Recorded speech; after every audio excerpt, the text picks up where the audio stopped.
तुळापूरचा ऐतिहासिक संदर्भ बलिदान स्थळ औरंगजेबाने 11 मार्च 1689 रोजी छत्रपती संभाजी महाराजांना अमानुषपणे हाल करून तुळापूर येथे ठार मारले होते. त्रिवेणी संगम हे गाव भीमा, भामा आणि इंद्रायणी या तिन्ही नद्यांच्या संगमावर वसलेले आहे.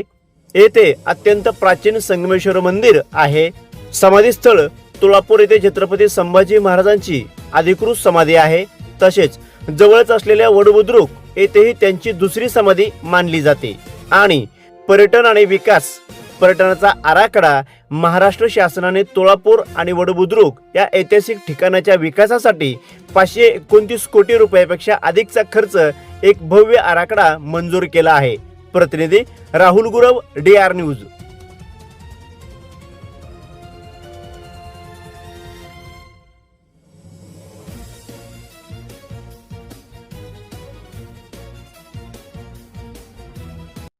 नमस्कार, DR न्यूज आपलं सर्वांचं सहर्ष स्वागत. प्रतिनिधी राहुल गुरव. आजचं तीर्थक्षेत्र आहे तुळापूर. म्हणजे छत्रपती संभाजी महाराजांना अगदी क्रूरपणे मारहाण केली किंवा त्यांच्या अंगाचे लचके तोडले ते ठिकाण म्हणजे तुळापूर. आणि त्या तुळापूरमध्ये छत्रपती संभाजी महाराजांची समाधी आहे. आणि त्या समाधीचं दर्शन घेण्यासाठी किंवा इथला इतिहास तुमच्यापर्यंत पोहोचण्यासाठी आज तुळापूरमध्ये आलेलो आहे. ज्या औरंगजेबानं चक्क 40 दिवस छत्रपती संभाजी महाराजांना मारहाण केली, तो तुम्ही चित्रपटाच्या माध्यमातून पाहिलेला आहे किंवा पुस्तकाच्या माध्यमातून तुम्ही वाचलेला आहे. आणि आज तुम्हाला सांगत असताना किंवा बोलत असताना माझ्या सुद्धा अंगावर काटा फुटतो. त्याचं कारण म्हणजे मराठ्यांसाठी एक राजा असा होऊन गेला, जोपर्यंत चंद्र तारे सूर्य आहेत तोपर्यंत या छत्रपती शिवाजी महाराज, छत्रपती संभाजी महाराज यांचं नाव जगलोकित आहे आणि राहणार. कारण अमर राहणार ही काय म्हणजे सांगायची गोष्ट नाही, तरी पण मी तुम्हाला सांगतो. आणि याच ठिकाणची सविस्तर माहिती, या ठिकाणची औरंगजेबाची छावणी कुठल्या ठिकाणी होती, छत्रपती संभाजी महाराजांची समाधी कुठली आहे, किंवा या ठिकाणी जो नद्यांचा संगम आहे त्या नद्यांची नावं तुम्हाला सांगतो. भीमा, भामा आणि इंद्रायणी या तिन्ही नद्यांचा संगम या ठिकाणी आहे. आणि या ठिकाणचं सुशोभीकरण आता सध्या होत आहे, तुम्हाला तो पण व्हिडिओ दाखवतो. आणि या ठिकाणी आल्यानंतर खरं सांगतो की इतिहास आपल्या डोळ्यासमोर असा संपूर्णपणे दिसतो. जर तुम्हाला छत्रपती संभाजी महाराज कोण होते, काय होते, जर पाहायचे असतील, ऐकायचे असतील तर या तुळापूर या ठिकाणी अवश्य भेट द्यावी. आणि महाराजांचा इतिहास इथल्या लोकांच्या माध्यमातून ऐकावा, पाहावा. म्हणजे तुम्हाला कळेल छत्रपती संभाजी महाराज कोण होते. छत्रपती संभाजी महाराजांनी मराठ्यासाठी नव्हे तर संपूर्ण देशासाठी काय करून ठेवलंय हे देखील तुम्हाला कळेल. प्रतिनिधी राहुल गुरव, DR न्यूज. जय जिजाऊ, जय शिवराय, जय शंभूराजे. मी राहणार तुळापूर, सूर्यकांत रामदास चव्हाण. स्वराज्य रक्षक धर्मवीर छत्रपती संभाजी महाराज यांची समाधी या तुळापूर श्री क्षेत्र तुळापूर या ठिकाणी आहे. आणि आपण आता ज्या ठिकाणी उभे आहोत तो त्रिवेणी संगम तुळापूर या ठिकाणी आपण उभे आहोत. भीमा, भामा आणि इंद्रायणी या अशा पवित्र नद्यांच्या त्रिवेणी संगमावरती आपण उपस्थित राहिलेलो आहोत. या ठिकाणी छत्रपती संभाजी महाराजांना औरंगजेबाने 40 दिवस अत्यंत क्रूर त्याने हाल करून महाराजांना इथं आणण्यात आले. आणि इथल्या वधस्तंभाला साखळदंडाने बांधून राजांवरती 40 दिवस अत्यंत क्रूरपणे हाल केले. या ठिकाणी श्री क्षेत्र संगमेश्वर मंदिर, तसेच श्री विष्णू महाबळेश्वर मंदिर, श्रीराम मंदिर, पुरातन शिव गणेश मंदिर आणि 3 तालुक्यांचा पण या ठिकाणी संगम आहे. आपण ज्या ठिकाणी उभे राहिलेलो आहोत हा हवेली तालुका. त्या वडाच्या बाजूला पलीकडच्या साईडला ज्या ठिकाणी त्या झाडाच्या मागे औरंगजेबाने तळ ठोकून बसला होता मुकरब खान, त्या ठिकाणी औरंगजेबाची छावणीसुद्धा आहे.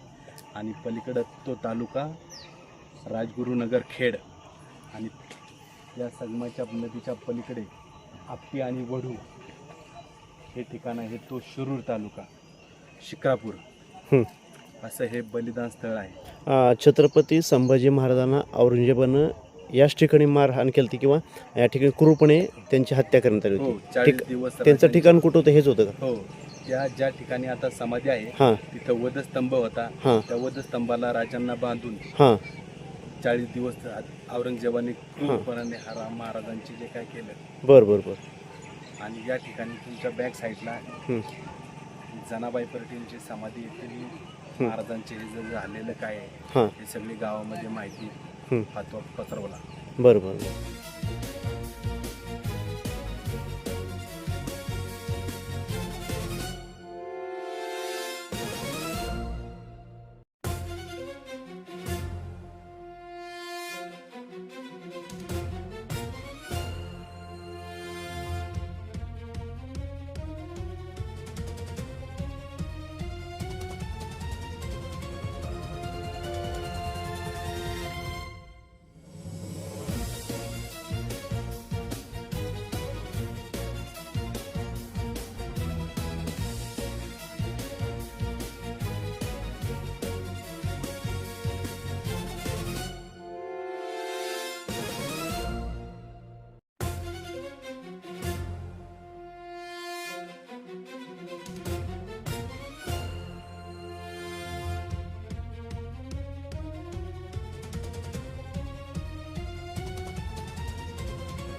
न्यग्रोद्वल्लवाः पञ्चमङ्गा इति ख्यातम् सर्वं कर्मसुशोभनाः तवेन प्रीतं सर्वं कर्मफलप्रदं हिरण्यगर्भगर्भस्थं हेमबीजं विवावसोः अनन्तपुण्यफल कुम्भेऽस्मिन् प्रक्षिपाम्यहमस्वरा सिदं सूक्ष्मं सुखस्पर्शं मीशानाय प्रियं सदा वासो हि सर्वदैवत्यं देहालङ्करणं परं कनकं पुरुषं नीलं पद्मनाभोक्तवाम्यन्मसिदं सूक्ष्मं सुखस्पर्शं मीशानाय प्रियं सदा वासो हि सर्वदैवत्यं देहालङ्करणं परं विड्याची पानं घ्या पलीकडे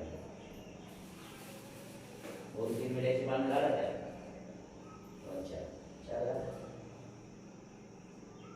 ऊनपात्रमिदं दिव्यं सितत्तण्डूलं